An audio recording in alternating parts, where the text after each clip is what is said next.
Well, welcome everybody. I'm so glad you could make it to our webinar today. And what we're going to be talking about is MS, the road to Alzheimer's. Wow. We have a powerhouse of information for you, jam-packed with brand new information that we're going to bring to you here in just a moment. But I want to first let you know that this is information that is just now being released. Well, I should say, at least through our group. It's information, I'm told, that has been out there, it's been around, but it hasn't really come to the forefront. But I think you're going to find this fascinating. So sit back, buckle your seatbelts, because this is going to be a very, very exciting ride. And like I said, this is brought to you by Dr. Rudy Cartwright. And I guess I didn't introduce myself. For those of you who don't know, I'm Sue Ellen Dickinson, and I'll be with riding shotgun or sidekick with Dr. Cartwright throughout this webinar. And again, so glad you could join us. So without any further ado, Dr. Cartwright, I know you're out there, and I want to bring you on right now because not only are you a very renowned neurosurgeon, which is a brain surgeon, but you're also an expert in multiple sclerosis. And something has led you to this topic that we're going to talk about today, which is MS equals the road to Alzheimer's. And when you first brought this information to me and, really laid it on me, I was spellbound. I was almost speechless. And I don't get speechless very often, but this was very powerful information. And you decided to put this together in a form that we're bringing to the folks today so that they can see with their own eyes, hear with their own ears, and hear what you've got to say, because I'm not kidding you. This is groundbreaking, fascinating information that I believe everybody needs to know. So, Dr. Cartwright, let me step back. And let me step back into the wings and, give you the microphone and the stage, and let me introduce you. So, ladies and gentlemen, it is my pleasure to introduce to you Dr. Rudy Cartwright.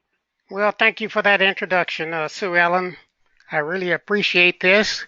And let me just make one little comment. I am retired, but I still do my due diligence in reading every day, many articles upon articles.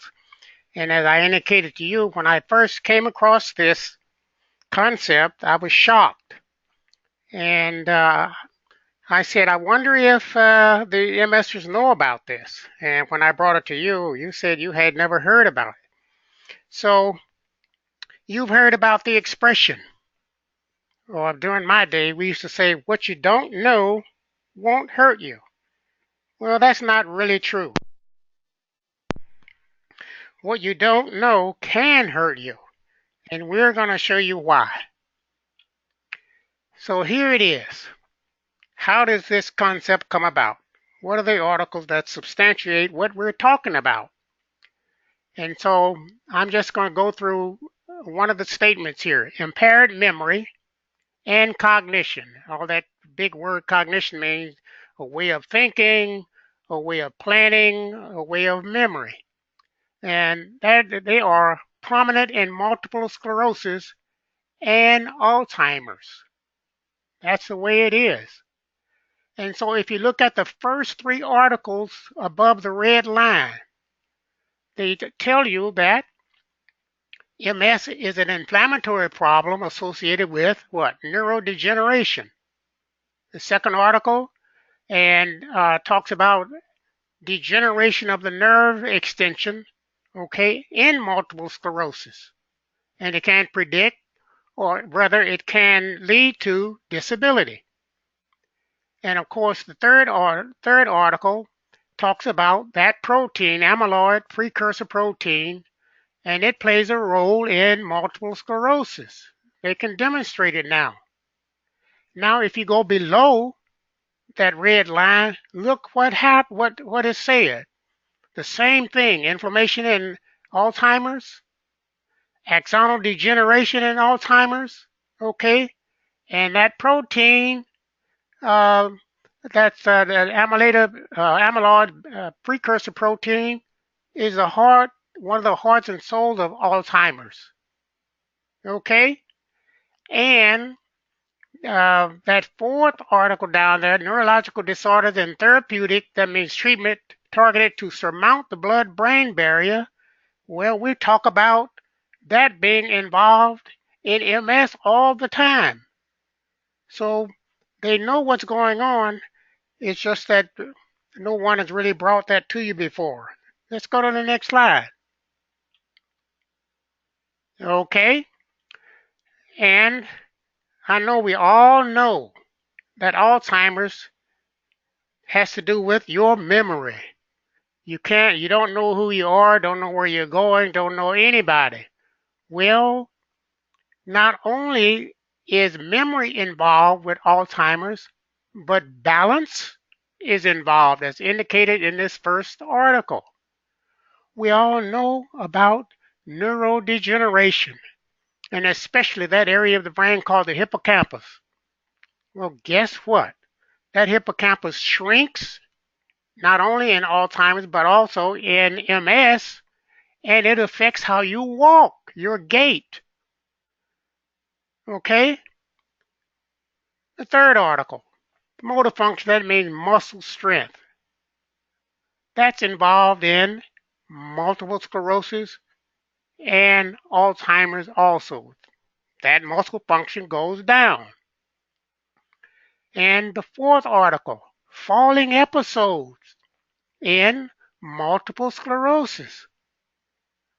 And the last article, balancing gait of adults with very mild Alzheimer's disease.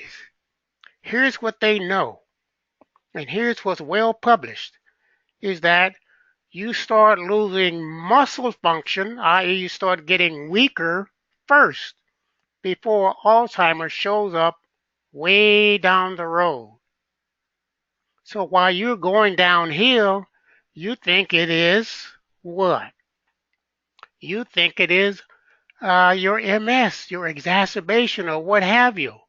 Not necessarily so. And that's important when it's not necessarily so, because there is something you can do about it. You don't have to go downhill. Any questions, Dr. Sue? Cartwright. Huh? Yeah, I'd love to just throw this in. You know, when you first brought me this and you introduced it to me very much in the same way that you're doing here, I was shocked.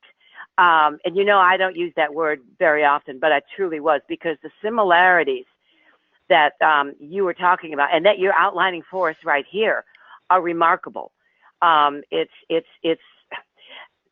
the similarities are so familiar to each other between the Alzheimer's and the MS. I did not know from the end when we had our first discussion, I did not know how to separate that in my thinking, in my mind, but I know you're going to tell us. And this is, guys, pay close attention, because this is where the rubber meets the road. Please continue, Dr. Cartwright. Well, let me just say this. We know that as we grow older as human beings, we tend to slow down in different functions. That's just normal aging. But what can speed up that aging is inflammation. We slow quicker. And what's that behind that? Elevated blood sugar. Okay? We know that when we grow older, many people who are elderly, they fall, or they have these falling episodes. What's behind that? Elevated blood sugar. And the same thing happens in MS. So the question is, are you falling because of aging, or are you falling because of elevated blood sugar? The way you can find out is do something about it. We'll show you what to do, and then you'll know. And the good part about it is they tell you that you can reverse this. And that's great news from my point of view. Okay? All right, let's go to the next slide here. And here's where, as you said, Sue Ellen, the rubber meets the road. So where does this insulin resistance come from? And here's a nice publication entitled Prediabetes, a risk state for developing diabetes. That's true. But the important thing here is, if you look at this diagram, is that Once you start with insulin resistance, that is the insulin that your pancreas produces, it doesn't remove the blood sugar into the muscles and other tissues as well as it ought to, so your blood sugar starts to rise. It gets backed up. That's known as insulin resistance. But as this diagram indicates, once your blood sugar starts to rise above normal, long before you get marked elevation, you're in that pre-diabetic range. You're in that range long before. So the important thing is, once you know that diabetes starts the minute you have an elevated A1C or a fasting blood sugar, then you can do something about it or should do something about it. And then way down the road, your blood sugar becomes elevated and it's known at that time as diabetes. Can I interrupt you for just a minute? I want to Okay. make sure that I understand this really, really clear. First of all, when you talk about insulin resistance, you're talking about blood sugar, right? Like high blood sugar? Yes. We all know what that is, okay? Everybody knows what high blood sugar is. And everybody really associates the high blood sugar with the potential down the road of contracting diabetes or pre-diabetes, what you're talking about. But what you're saying is here, and I'm looking at it in black and white right here on this slide, is that this insulin resistance, this high blood sugar, can be present inside of you for 13 years Or longer, before yes. you even know. Holy mackerel! Tell us more. Tell Yes. us more. When I ran across this article, I had to keep reading it and reading it and reading it. And if you look at the publication date, 2012, I thought, wow, wow. So That's a anyway, long time ago. that's a That's a long long time time ago ago. for this kind of information. Wouldn't you agree, Dr. Cartwright? Yes, that's a long time ago. So people can actually have this quote condition going on inside of them and not even know it for Not even know 13 it. years? It's silent. What? It's Wow. silent.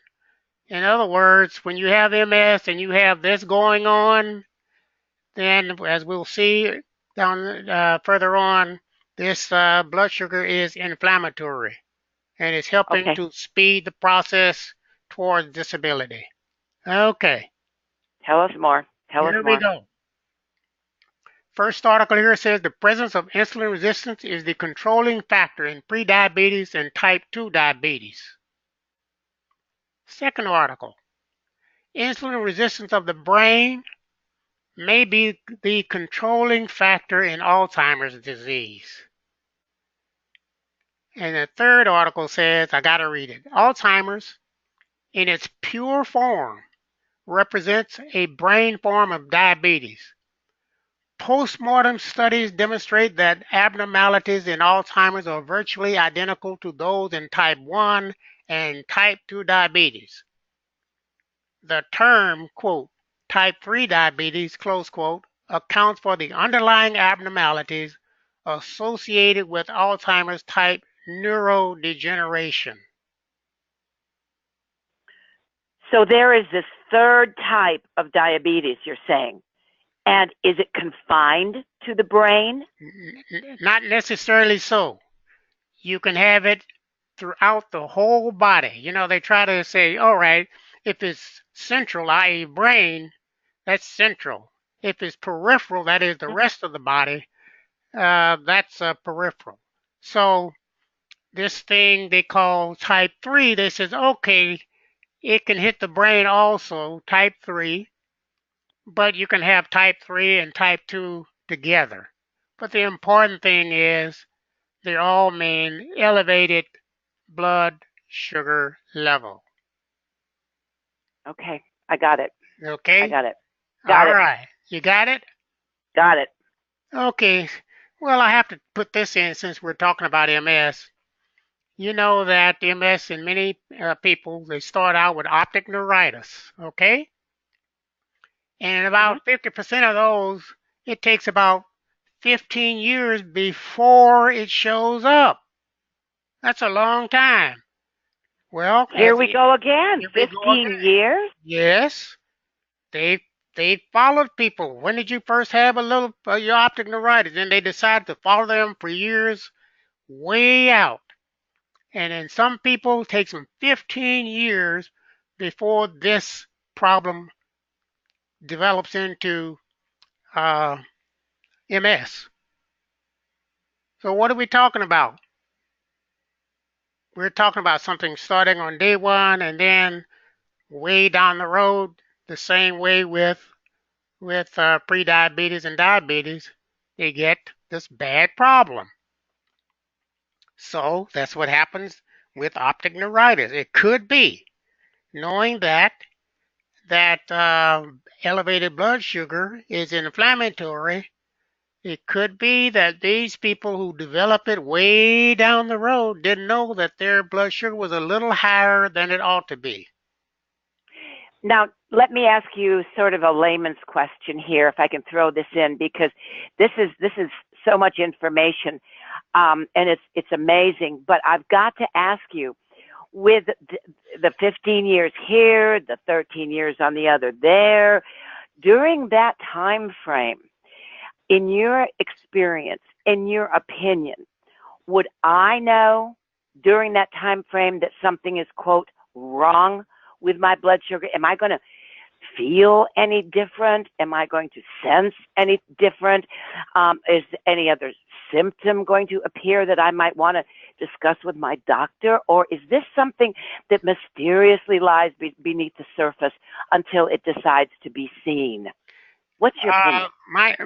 Based on my reading and experience, it's variable. And some people, yes, but it's one of those things that some symptom might occur to you that's fleeting. It may hit you for 10 seconds and that's it, go away, and you don't think anything about it, and that's it. And others, something may linger on. They go and visit their physician, and the physician does all these sophisticated studies and can't find anything. So they say, well, we don't know what's going on, but it might be, quote, all in your head or whatever. But it is, in a sense, all in your head Right. because this blood sugar is inflammatory when it's elevated and it's affecting brain cells, neurons, and what have you. And not only that, it's affecting muscles. Yes. So you may think, oh, I used to be able to walk a mile in 15 minutes. Now it takes me 18 minutes. You don't think much about that because yeah, it's my age. It could be something else. It could be that you're harboring an elevated blood sugar and just don't know about it. So that's the bottom line. Most folks are just not going to know about it. They're That not going to probably notice any difference until, well, 13 to 15 years later. that's right. Okay. That's right. Okay. Thank you. Glad you cleared that up Okay. for me. Thank you. And then getting back to this slide, multiple sclerosis is a chronic inflammatory disease of the central nervous system that is brain and spinal cord associated with injury to the cells that make the myelin.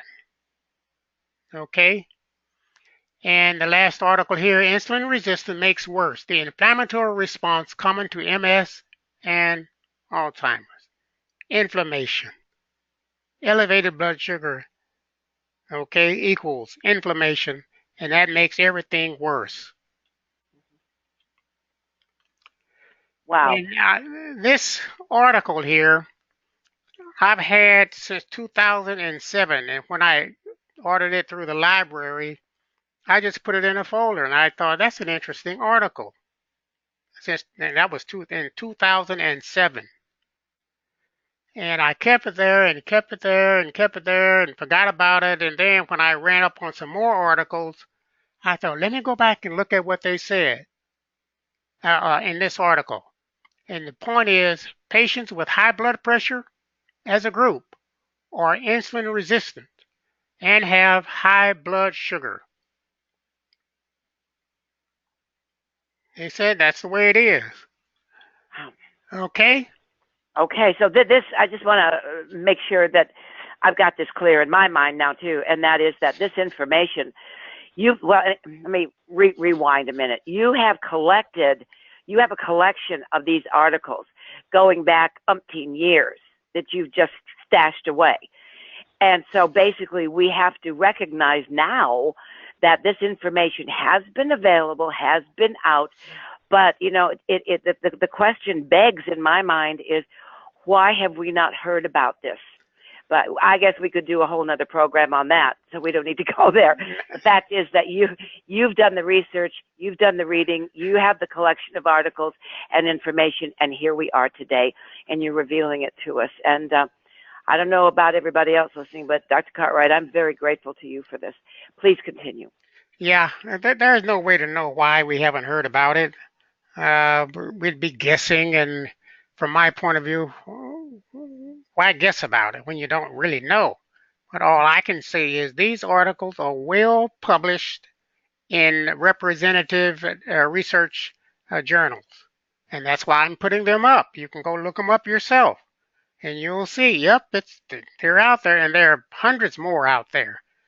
Okay, now getting back to this slide. Persons who are insulin resistant have elevated A1C and are at increased risk for developing hypertension or high blood pressure. And insulin resistance is a major risk factor for the onset of Alzheimer's. Okay, let's keep going. Next slide. Hypertension and diabetes are linked to cognitive deficits, i.e. thinking, memory, and planning, beyond those associated with aging. So we know as you get older, once you reach about age 40, you start to slowly but surely go downhill, so that 20 years down the road when you're 60, you realize you're not as good as you were when you were 40, and then you keep going. So that's aging. But when you throw in elevated blood sugar, and elevated blood sugar, that makes make things worse. Okay. Now, second article, in people who have MS, high blood pressure and diabetes occur at an early age, which cause a more rapid decline in physical capacity, i.e., causes disability progression. You want to shut that down or take that off the table when you got MS or any other problem, or when you're aging, when you're living. You want to take that off the table, and you can do that. May I throw something in here Go too? ahead. Just another quick comment, and that is, I mean, everybody knows I'm not a doctor or a nurse or medical person of any type. However, I do talk to people, and I talk to a lot of people with MS. And, Dr. Cartwright, it really has amazed me over the years how many people that I've talked to who have MS and diabetes together. And so, I'm listening very, very closely to what you're saying here. So much to learn, so much to know, isn't there? There is. Thought I'd throw that in as yeah. You're correct, and it's out there, and they don't know that that's harmful, but we'll show them what you do about that. So okay. here's another article that I had stashed away, and I decided, okay, let me just read this. And what they're saying is, they use big word, comorbidity. That means that something occurs along with. That's all that means. And they have figured out that, as this article says, consistently diabetes, that is elevated blood sugar, hypertension, elevated blood pressure, and peripheral vascular disease, that is problem with the vessels in your lower extremities, are independently associated with an increased risk of ambulatory disability. You got this going on, that is elevated blood sugar, it's going to rapidly take you downhill. So you need, from my point of view, to know this so you can take this elevated blood sugar, i.e. this inflammatory problem, off the table. so you don't rapidly go downhill. Does that make sense, Sue Ellen? It makes sense to me. I'm really looking at this sentence here. And what really gets me, well, it all does, but the increased risk of ambulatory disability. You know, Dr. Cartwright, like I said, I talk to a lot of people. I read a lot of articles. I do research in that area of information also, as you well know. And what I see as a consistency, this is a common thread among pretty much everybody, is the, back to the increased risk here, quote unquote, of ambulatory disability. They get worse. They get worse. And, you know, I really don't know what to say to them other than, encouragement and this, that, and the other thing. This is really something. I want to read this again so everybody gets it like I'm trying to get it. Consistently, diabetes, hypertension, or high blood pressure, and peripheral vascular disease are independently associated with an increased risk of ambulatory disability. So, in other words, the people that I talk to, from a layman's perspective, a lot of them are getting worse, and some faster than others, which you've kind of explained that when we talked about the 13-year cycle, the 15-year time span, rather. But I find this quite amazing in that MS, the products of MS, the visual products of MS, and the visual products and physical products of Alzheimer's are remarkably similar. And maybe we could just touch a little bit on the fact that, because I don't want people to get confused. I don't want them to think that because you have MS, you're going to get Alzheimer's. But this is the points of research that you put together that A, they're remarkably similar, and B, there is that common thread that you're talking about the inflammatory conditions, which can lead over that extended time frame to prediabetes and then into type 1, 2, or even type 3 diabetes itself. You want to address that quickly? Well, yeah, quickly, yes, as you indicated, there's this common thread, okay? Mm-hmm. And when you have this common thread, which is elevated blood sugar, i.e. insulin resistance, it does put you on the road to Alzheimer's. But long before you get there, you start losing your ability to do what? Walk. You start losing your balance. You start losing your vision. So there's that common thread, but the important thing is not that you'll get Alzheimer's, but that you're rapidly going downhill and you think it's just your MS, and it may not be. So we have this common thread, but way down the road, you may get diabetes, and way down the road, you may get Alzheimer's. But the important thing is we want you to shut down that inflammatory process that's helping to speed your onset of disability. Mm-hmm. That's the Mm-hmm. point I think that we need to keep in mind. Yeah, I can't help but draw an analogy to what you're saying and the way you're saying it. It's a little bit like a volcano, right? We're all on the surface of the earth walking around, and we know where the mountain is with the volcano, but we don't see what's going on under the surface. And under the surface, there can be all this rumbling going on that we can't hear. The lava's moving, the magma's moving. We can't see, hear, smell, or touch. But you know what? It's there. And one day, through whatever means, whether it's an earthquake or whatever the case may be, boom, the thing might just explode. And we suddenly realize we've got a problem on our hands. That's What do you think right. about that? Yep. Yep, we got a problem. And the Yep. problem begins long before what you've been taught to taught to learn and remember. This problem begins long before the sugar gets so elevated, i.e. diabetes, where it can lead to, Alzheimer's. So anyway, that's the important thing, is that it starts many years before, and from my point of view, you want to shut it down and not become disabled. And I know you're going to tell us how Okay. we can do that. Okay. The first article here, a glycosylated hemoglobin, all that means is A1C level equals to or more than 5.0% is associated with a progressively increased risk for diabetes. So, just as you cross the line into elevated blood sugar, long before you get to diabetes, okay, you got this risk there. And we know this risk has to do with inflammation. And inflammation starts there and it helps to take you down. And the second article, it says agents that reduce insulin resistance may help prevent inflammation. Okay, how do we know when you have inflammation? Well, your blood sugar starts to rise.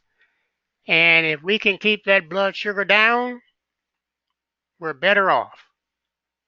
And we can do that by using this lifestyle enhancing product called glucotherix. It's a dietary supplement. You take one twice daily. We recommend that you get your A1C checked and see where you stand. If you are 5.0% and above, we recommend taking glucotherix and for 6 months. And we know that you'll be better off. You'll start reducing your inflammation or the inflammation molecule. And so to order it, you go to www.glucotherix.com, look at the order, click on the order page, and I think Sue Ellen has a code she'll give you when you email her, and you'll uh, you'll get a good break.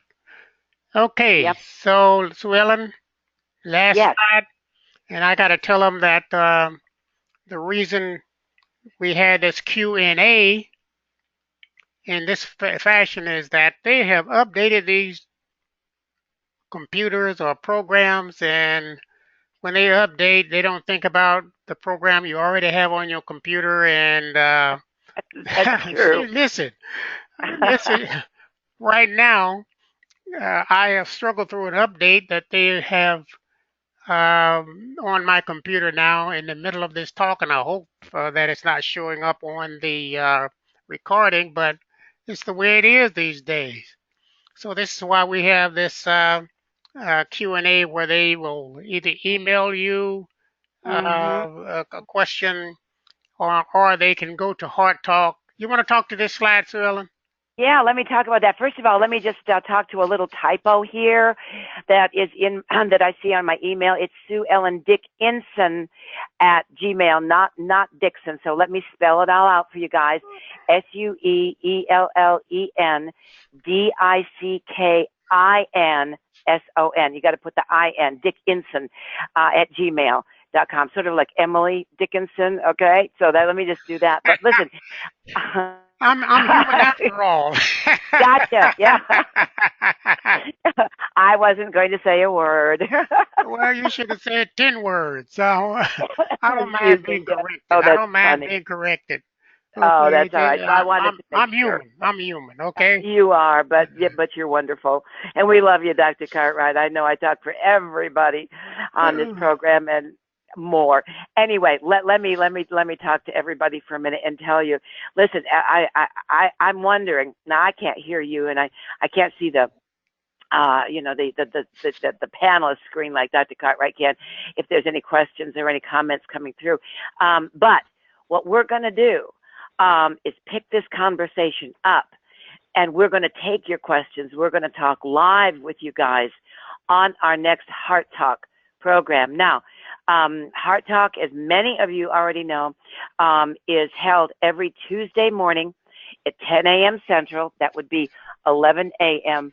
Eastern, 8 a.m. Pacific, every Tuesday morning.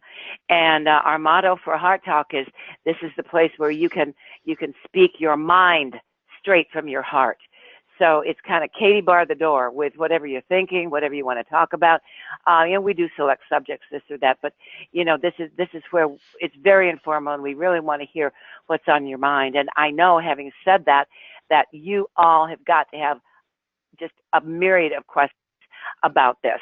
And so just hang on one second. I have to switch phones here, everybody. Make sure I do this right. Am I still here? Yes. Okay. Got a little problem with the battery on that phone. Am I still here, Dr. Cartwright, I hope? You're still there. All right. Let me, were you going to say something? Yeah, I see where Ms. Good has her hand up. Okay. And let's see. Well, may I finish giving out the information on the Heart Talk? All right. First. Yeah. It is 10 a.m. Central, like I said, every Tuesday mornings. And I'm going to give you the number, although you can see it on the call. On the screen where you're at, 319-527-2839. You'll be asked for an access code. It's 612464. And what we're going to do this coming Tuesday is Dr. Cartwright is going to be our special guest for the entire Heart Talk program. And we're going to talk about this. We're going to go over, all the highlights and the high points that we've talked about. And we want to talk to you. I want to hear what's on your mind. We want to hear your questions. Dr. Cartwright will be there live to answer any questions that you have about this. Because as you've heard today, and I'm sure you realize, my goodness, we've got, this is groundbreaking information for us. Now, it's been out there for a while. You can go back, look at this webinar again. You can see the dates on the articles that Dr. Cartwright has had, but he's finally put all this together in incredibly thorough research, tied it all together, bundled it up, and here we are. So this is something I think you really need to know about, and we really need to talk about as well. So anyway, Dr. Cartwright's special guest is coming Tuesday morning on Heart Talk, 10 a.m. Central. I'll be sending you all an email as always, so you'll have that there. And if you do want to go ahead and order the Glucotherix right now before our Heart Talk program, the code you want to enter when you get to the glucotherix.com website is SED, as in Sue Ellen Dickinson, capital letters. You will be asked for a code there, and put that in there, SED. So anyway, Dr. Cartwright, let me, unless there's anything else along those lines, let me turn it back over to you. Well, let me ask you a question. Sure. Do you take Glucotherix? I do. Me too. My grandma was a really smart, old-fashioned gal, and I grew up on one of those New England Victorian communities sort of thing, and she always said, she was very, very strict. She always said, and now this is me now, guys, this is not Dr. Cartwright's quote, but an ounce of prevention is worth a pound of cure. And that's what Grandma always said, and I know that is not politically correct in the medical research community, but I'm sticking with what Grandma said. And yeah, I am definitely taking the Glucotherix. And so are other members of my family, by the way. Yep. Mine too. Mine too. Mine yep. too. Once I found out about this, and as I said, I've been having these articles in a folder, and I'm always letting people read this and say, "What do you think about that?" They'll say, "Wow, interesting." And when I hear that word interesting, that means they had not heard about it before. Interesting. Yeah, it's like a big what? But you have to pay attention when you hear this, because I think it's mind-blowing stuff. I really do. And the fact that this inflammation deal is bigger than we thought. I mean, that's the way I see it. What you're bringing to the table now is even bigger, I think, than anything that I realize. I can only speak for myself on that, but it's categorically groundbreaking in my mind. All right, Sue Ellen, I'm going to give you the last word. Oh boy. Okay. Well, Dr. Cartwright, you're leaving us in suspense, because I don't know about anybody else listening to this, but I can't wait for the Heart Talk program to come back around on Tuesday morning. because I know that we're just going to just really turn it loose. And I think, guys, it's going to be Katie bar the door on this information because, like I said, he's going to go over everything in a synopsis way that you're hearing today. But I encourage you to go back over this program, once again, this webinar that we've done because the information is so valuable. But Dr. Cartwright, I know we're going to have a lot of questions, and I know you're going to bring the answers to the table come Tuesday morning. Again, just groundbreaking and breathtaking information. I'm even short on words here, man, and I can talk the ear off a tin donkey. And we'll do that on Tuesday. I want to invite everybody to be there because this is really a must-listen program. And we'll be sending this out, correct, Dr. Cartwright? We'll be sending this webinar out. We know we can get it recorded and trying to get it posted. Maybe it's short, but we'll keep working at it. We'll get it out. Okay, we'll keep working at it. All of these updates on these computers will drive me. They do drive me bonkers, but I know. where there's a will, there's a way. There's a way, absolutely. And what we'll do too is we will have the replay, on the Heart Talk as well. But bottom line is we're getting this information out because it's that important. So remember, everybody, go and visit glucotherix.com, put in the code SED, and pick up yourself a bottle of this Glucotherix because I know, like I said, I take it. Other members of my family take it. We have for months, and I don't know about you, Dr. Cartwright, but I thought I felt pretty good before taking this stuff. I feel even better, and that's strictly from a layman's opinion. But Dr. Cartwright, I want to thank you. I want to thank you from the bottom of my heart because this information is so critical to every single member of our MS family. And we're just going to keep spreading the word because we all know, those of us that are taking your products, how important they are, how critical they are to the way we feel. They're already helping so many people to feel better and see successful improvements in their overall status. And I know that by introducing this Glucotherix to everybody, it's a very good thing. So I want to thank everybody for being on this webinar with us, Dr. Cartwright. I want to thank you, and we sure are looking forward to talking with you again real soon this coming Tuesday on Heart Talk. Thanks so much, everybody. You take care. Until next time, I'm Sue Ellen Dickinson. Bye for now.